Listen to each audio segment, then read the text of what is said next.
Hello friends, welcome Beginners Point channel. Now we start current affairs of 17th April. IMF boost India's 2024 growth forecast. The International Monetary Fund (IMF) in its latest outlook raised India's growth projections for 2024 from 6.5% to 6.8%, with the country maintaining the fastest growing status in emerging markets and developing economies. For the year 2025, the IMF maintained India's growth rate at 6.5%.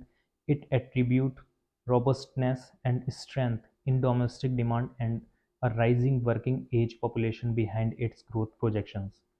Countries with a current demographic dividend could help support growth in the global workforce, in which nearly two in every three new entrants over the medium term will come from India and Sub-Saharan Africa.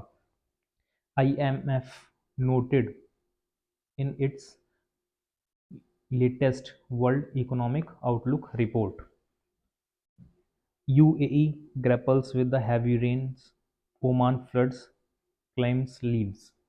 The United Arab Emirates is in the grip of a severe weather crisis as heavy rains battered the region, resulting in widespread flooding and travel chaos. Meanwhile, neighboring Oman mourns the loss of several lives following devastating flash floods. In the early hours of Tuesday, torrential rain and thunderstorms unleashed chaos across various parts of the UAE, causing flash floods and causing significant disruption to travel and daily life. Authorities have issued urgent advisories urging residents to remain indoor unless absolutely necessary. Dubai Airports, one of the busiest air transit hubs globally, reported the cancellation of 17 flights due to adverse weather conditions. Dollar rise to five-month high put heat on yen. The dollar touched five-month high against the pound and euro on Tuesday, a day after hotter than expected US retail sales sent Treasury yields higher, raising worries of an intervention from Tokyo as the yen languished at its lowest since 1990. Data on Monday showed US retail sales rose 0.7% last month, compared with 0.3% rise that economists polled by Reuters had forecast, reinforcing expectations that the Federal Reserve will not be in a rush to cut interest rates this year. The euro slightly rose to $1.06, but it's still close to its lowest point since November 2. This happened after the European Central Bank hinted at a possible interest rate cut in June last week. Spire collapse has the fire engulf Copenhagen's historic stock exchange. A fire wrapped through Copenhagen's old stock exchange, one of the Danish capital's best-known buildings, on Tuesday, engulfing its spire, which collapsed in a since reminiscent of the 2019 blaze at Paris Notre Dame. Emergency services employees from the Danish Chamber of Commerce, including its CEO Brian Mikkelsen, and even passers-by were seen carrying large paintings away from the building in a race to save historic artifacts from the flames. UPSC announced results for CSC 2023. Aditya Srivastava is secure first position. The Union Public Service Commission on Tuesday announced the Civil Services Exam (CSC) results. Senior BJP leader and Prime Minister Narendra Modi congratulated the candidates who cleared the UPSC Civil Service Exam and said those who could not clear should remember that this is not the end of their journey, adding that there are chances ahead to succeed in the exams. I congratulate I congratulate all those who have successfully cleared the civil service exam 2023. Their hard work, perseverance, and dedication has paid off, marking the start of a promise, promising career in public service. Their effort will shape the future of our nation in the times to come. My best wishes to them. PM Modi posted on X. You are not innocent, Supreme Court tells Ramdev has the tenders. Unconditional apology in misleading ads case. Yoga Guru Ramdev apologized to Supreme Court on Tuesday for publishing misleading advertisement that claimed his traditional Ayurvedic medicines could cure chronic disease while also disparaging allopathic medicines. What we did at the time was not correct. We will mindful to these things in the future, Ramdev, who is the co-founder of Patanjali Ayurved, told the court. Acharya Balkrishna, Patanjali's managing director, also apologized to the apex court and said that their conduct was not deliberate. Senior advocate Mukul Rohtagi, appearing for Patanjali, told the bench of Justice Hima Kohli and Asanuddin Amullah that they are ready to give a public apology to show contrition.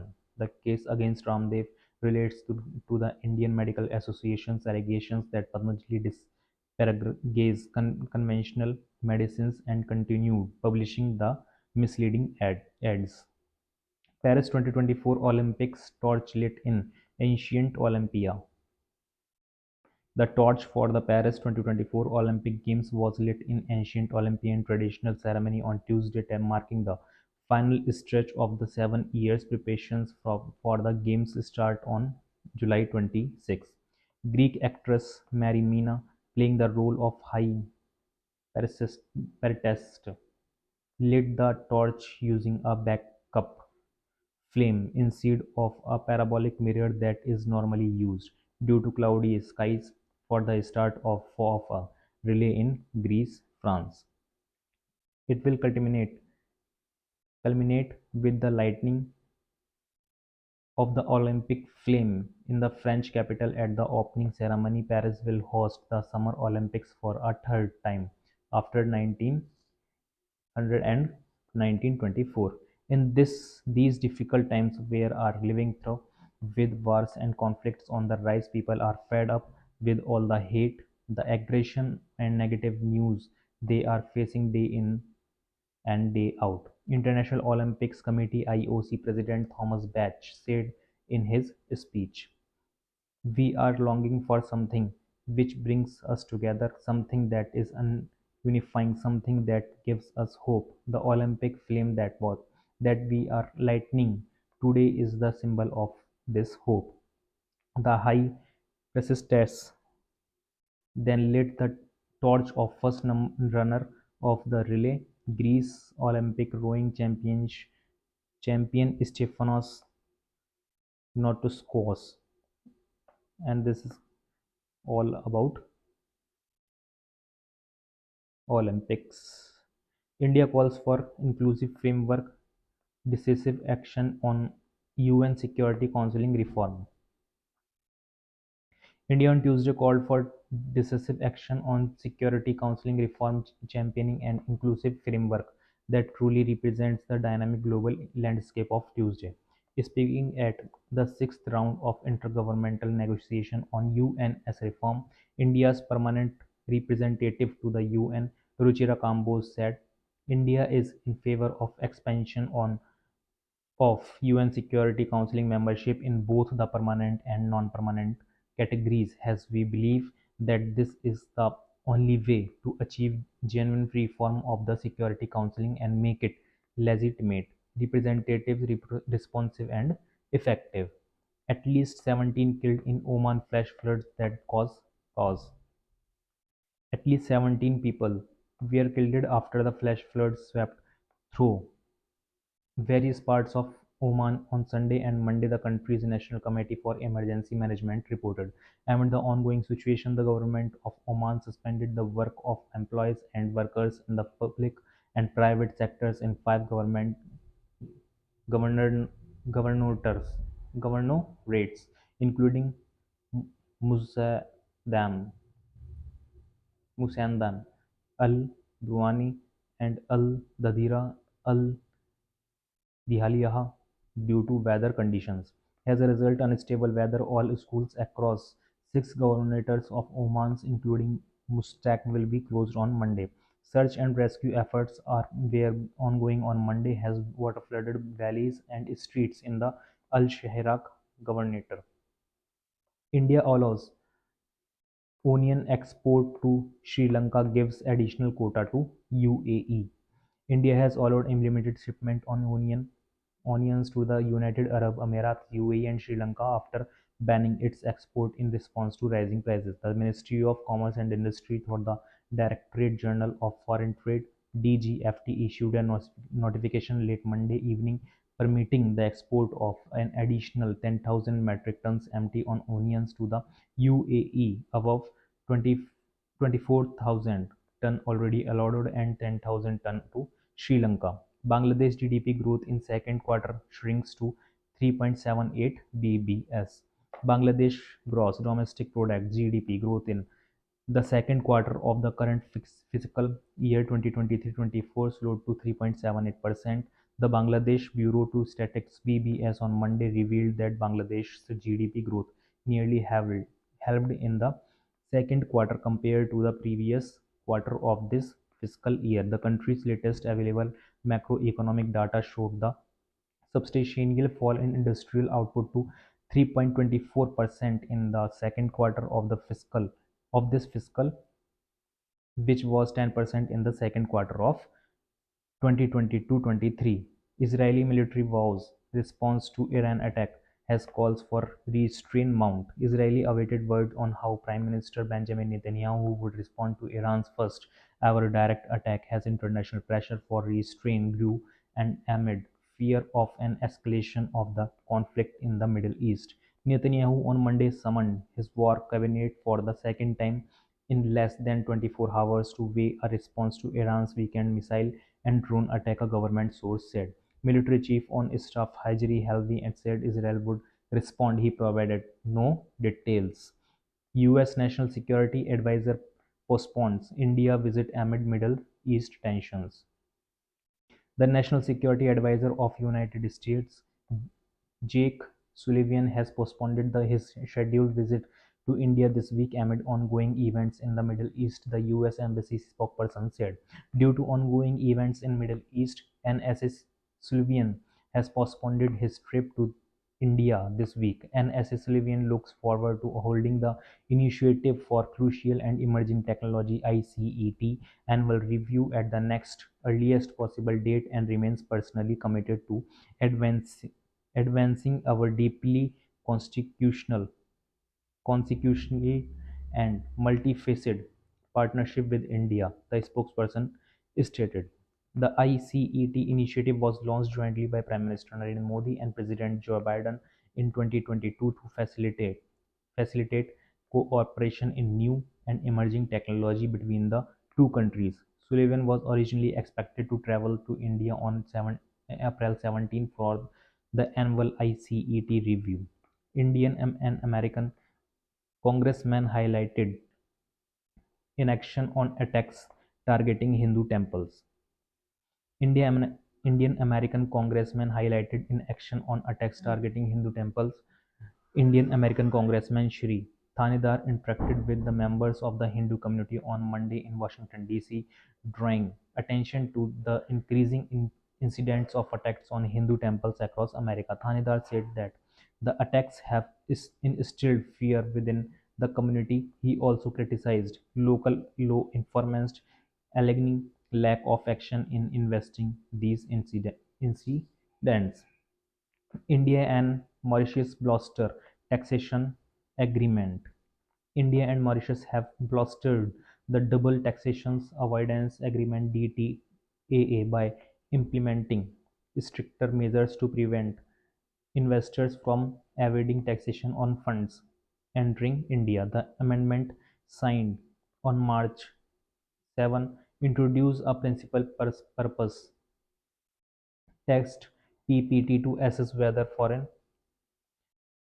investors generally qualify for treaty benefits or if they seek tax advantages by routing investment through Mauritius. DTAA serves as a bilateral pact aimed at preventing double taxations of income earned in one country by residents of others. China economy grew 5.3% in first quarter year on year well above forecast. China's economy grew 5.3% in the first quarter year-on-year, official data showed on Tuesday, comfortably beating analysts' expectations, a welcome sign for policymakers as they try to shore up demand and confidence in the face of protracted property crisis.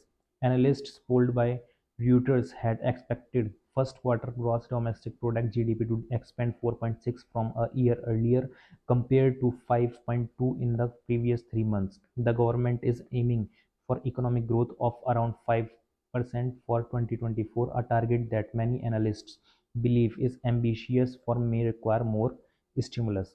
On a quarter-by-quarter basis, GDP grew 1.6 in January-March above expectations for a 1.4% rise and compared with a revised 1.2% gain in previous quarter. Israeli military vows response to Iran attack has calls for restraint.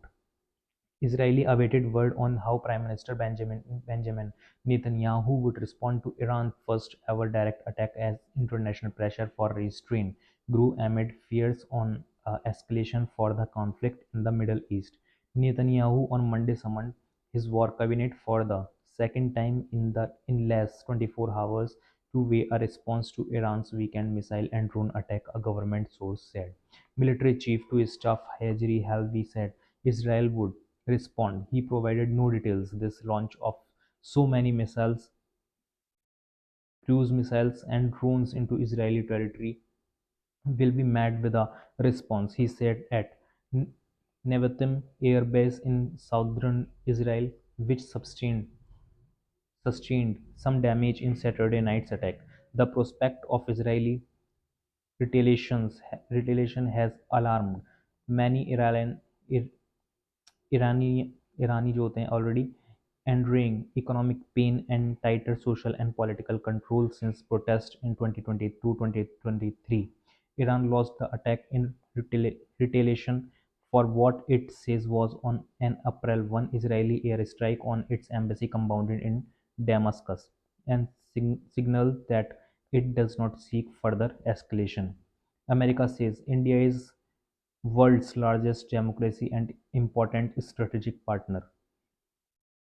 The US Department of State spokesperson Matthew Miller was put on the spot to address recent publications alleging democratic backsliding in India and the US navigating the relationship with the country. Matthew Miller, while responding to a question, reaffirmed America's relation with the India and said that the latter country is an important strategic partner of the US.